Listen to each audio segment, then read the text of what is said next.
Think about this. Ever since people discovered farming, and that those scary wolves can become floppy-eared puppies millennia ago, humans practically lived the same day-to-day life up until 200 years ago. Food was farmed for the local population, skill sets like creating clothing and tools were limited to within the local town, and most people lived a rural lifestyle. A child would grow up in a world practically identical to that of his father, and his father, and his father. And you get the point. Nations changed borders, technology certainly improved, but this was never enough to transform the basic lifestyle of a commoner. That all changed at the turn of the 19th century. Coal production skyrocketed, new inventions were born to harness the potential power, and other innovations rapidly changed the face of the European continent. After being farmers for generations, people left their agricultural lives for new jobs within booming cities. Economics transformed, media, medicine, transportation, every aspect of how people conduct themselves was not just changed, it was reinvented. This was the Industrial Revolution. Hey, Cody! Whoa, hey, it's Mike from List25. Sorry for crashing your video. We saw you were talking about the Industrial Revolution and thought we'd surprise you and help you out. Actually, we've been planning this collaboration extensively for weeks, so... they don't need to know that. No. Shh. I'm talking to you through the World Wide Web, an innovation that is 25 years old. 25. This is only possible by the technology boom brought on by the revolution. Say I drove to the market and bought a banana. Most bananas have had to travel thousands of miles from Central America and other tropical regions all the way to my marketplace. So a task and fruit we find mundane today would not even be possible 2 centuries ago. So this spurs the question, what if the Industrial Revolution had never happened? What if the events which led to our modern lives of today didn't occur? How would this change what human civilization is? Well, here's one scenario. But first, some context. When did the Industrial Revolution happen? Well, it didn't just happen all at one time, at least for the people living during the time. The change occurred gradually over decades. It began in the United Kingdom around the 1760s. Why in the UK? Why not, say, Russia or China? The factors for an industrial transformation came together perfectly for Britain in the 18th century. There were 2 big events which set it up to prosper. Number 1, agriculture allowed more food to be produced with less work, and so population increased as more could be sustained on the island. Number 2, economic, political, and financial leniency allowed new entrepreneurs of Britain to venture forth with new ideas. It was the cusp of a new age of capitalism. Extremely high wages for the common Brit meant people had more money to spend on things that weren't food or tools. A market for goods was created, one which would be beneficial for some and not so much for others. In 1712, Thomas Newcomen invented the Newcomen steam engine, whose design went on to be improved by James Watt. The James Watt steam engine allowed miners to pump water out of coal mines, a major problem which stalled production. By doing this, coal production increased, and the dominoes just began to fall into line. This steam engine design was used to power machines that supported faster production of goods like textiles, steels, natural resources, and even coal. Remember those old water mills by the rivers? With the invention of the steam engine, factories were not limited to just the riverside to spin their engines. Factories could be built anywhere. Steam engines, on trains and ships, transported the new goods produced by these factories across Britain's vast colonial empire. Before then, the fastest you could go was by horse and buggy. Railroads needed steel. Iron was produced faster due to a new innovation of adding cork. This new iron discovery meant more machines powered by steam, which were fueled by coal, which could be mined more because steam power allowed for more production. See where I'm going with this? As more abandoned their agricultural lifestyle, the cities boomed and the population of Britain became urbanized.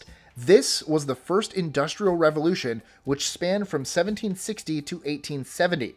After Britain became industrialized, the technological revolution spread across mainland Europe and into the Americas. The second revolution would oversee the effects of urbanization and new growth of populations, electricity, new weapons of war, and other various new inventions sent Europe into the dominant power across the globe.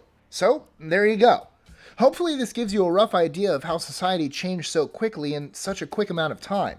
Thanks Mike from List25, who has over 2 million subscribers. They upload a brand new video every day on a wide range of fascinating subjects. Yes, thank you for that very indiscreet plug, Cody. No problem, Mike from List25, who has... Industrialization redefines civilization. Every aspect of your life is a product of that industrialization. Now imagine an alternate world where none of that existed. Cars, computers, even that pop, I'm from Ohio, we say pop, that you might be drinking right now is never invented. So what if this industrialization never happened? Oh ho, well, time to find out, kiddies. In this alternate timeline, that first British industrialization just doesn't happen. Not in the UK, not in Europe, not anywhere. How it doesn't happen isn't important, we don't need to focus on that. What is important is the result from that. But wait, you say, eyes twitching about, your mouth pulsating in anticipation at the clever retort you shall unleash. Wasn't industrialization inevitable? Wouldn't machines be built eventually? Of course, Billy, technology progressed from the Middle Ages to the 17th century, so in a realistic setting, eventually machines would have been built, even if it was just a few centuries down the line. This is a scenario if the Industrial Revolution never happened. The machines from the 18th century onward just never invented. People just don't. Got it, Billy? Technology can change the course of history, and so removing early industrial inventions from the timeline, you shift the events of practically everything from the 18th century onwards. Politics, economics, social ideas, national borders, you get the idea. One invention which changed everything was the steam engine, as mentioned earlier. In this alternate timeline, it's never invented. Without the steam engine, factories are left dependent on rivers to turn their turbines, like barbarians. No factories make their way to the center of cities or across the country. Because of this, there is never a rise of mass manufacturing. Without factories, the industrial economies of Europe are never created. Okay?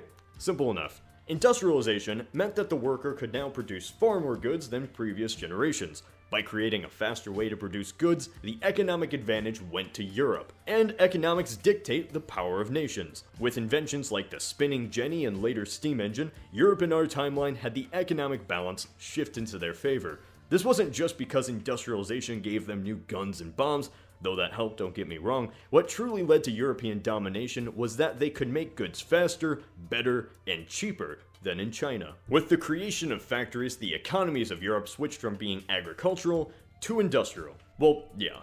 But that means the economy is no longer about supporting the people to survive, but instead supporting the nation to prosper in other areas. Trade, technology, resources, a cycle of invention, economic boom because of said invention, and new inventions encouraged by that economic boom. A path falling down the rabbit hole until you find yourself claiming the Zulu nation for the British crown.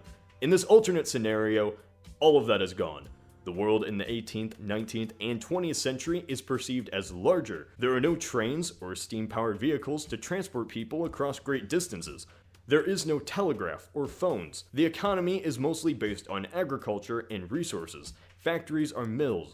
Goods are produced locally by locals for locals. The agricultural revolution of the 18th century helped create more food with less work, but it was nothing compared to how industrialization revolutionized farming. Yes, those huge combines certainly wouldn't exist today, but even advancements in metallurgy and capitalism in the 19th century made agriculture far easier. In 1800, 83% of Americans were farmers. By 1860, it was 50%. Today, it's just 2%. This alternate world would see food be locally produced, locally grown, but for more work, and with far less of it. Industrialization wasn't just about machines and tools, it was about changing how people exist. And much less people would exist. World population reached 1 billion in 1800. Today, it's 7 billion. It will be 8 billion by 2025. Much of this growth is in developing countries, where families have 3 to 6 kids. In this alternate timeline, this isn't possible. Advancements in modern medicine do not exist. There aren't enough resources to go around, and disease plays a far greater effect on people's lives. Infant mortality, plagues, common diseases keep the population low. Smallpox is never even eradicated. I'd imagine the world population in this alternate 21st century wouldn't even reach 2 or 3 billion. Not only would less people be around to talk to, but it would be much more difficult to take the trip to see any friends, if you had them. In this alternate timeline, transportation wouldn't have progressed past the horse and buggy or boat. So the distances we simply traverse in our daily commute would be day-long treks in this alternate timeline. Just communication and commerce, but also how we fight wars. To put this in perspective, say I'm a general and I have an army. Michigan and Ohio are at war for some reason. Fastest way on land is by pony. and fastest way I can travel is with a boat. However, there is no main river systems, and walking is the only option. Michigan is invading the northern border. I'm in southern Ohio.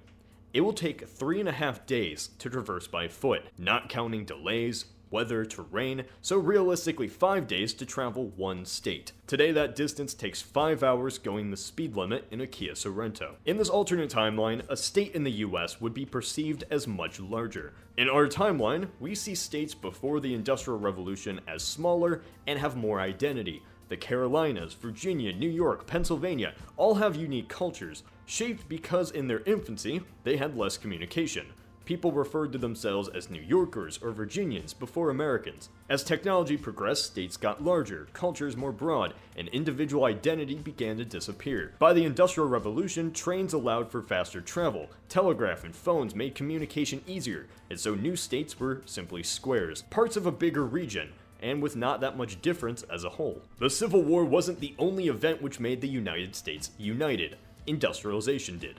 Without it, the US in this alternate timeline would be truly just states that are united. The government in Washington, D.C. and even neighbor states would be much farther away in the minds of an average American citizen. Each state would have much more unique identities, histories, economies, and even dialects, because it's harder to travel. The Russian Empire in this alternate timeline would have trouble maintaining that empire. The Trans-Siberian Railroad was created so Russians could hold onto that wilderness in Siberia. In a world where the fastest communication is via notes on horses, any news of rebellion, enemy invasion, and civil unrest on the other side of the country would take weeks to reach the capital, and months to cross on foot. Sea travel would remain the only viable option for trade. More canals would be built, and populations across the globe are tied to any water source, even more than today. This brings in a world with entirely alternate political effects, so much so I can't even predict it. What I can say is that Europe would not have colonized Africa. Disease and the vastness of the continent kept Europeans from being able to take the land. In this alternate 21st century, we would see a world even more divided by regions than in our own. We would see entirely alternate political ideologies.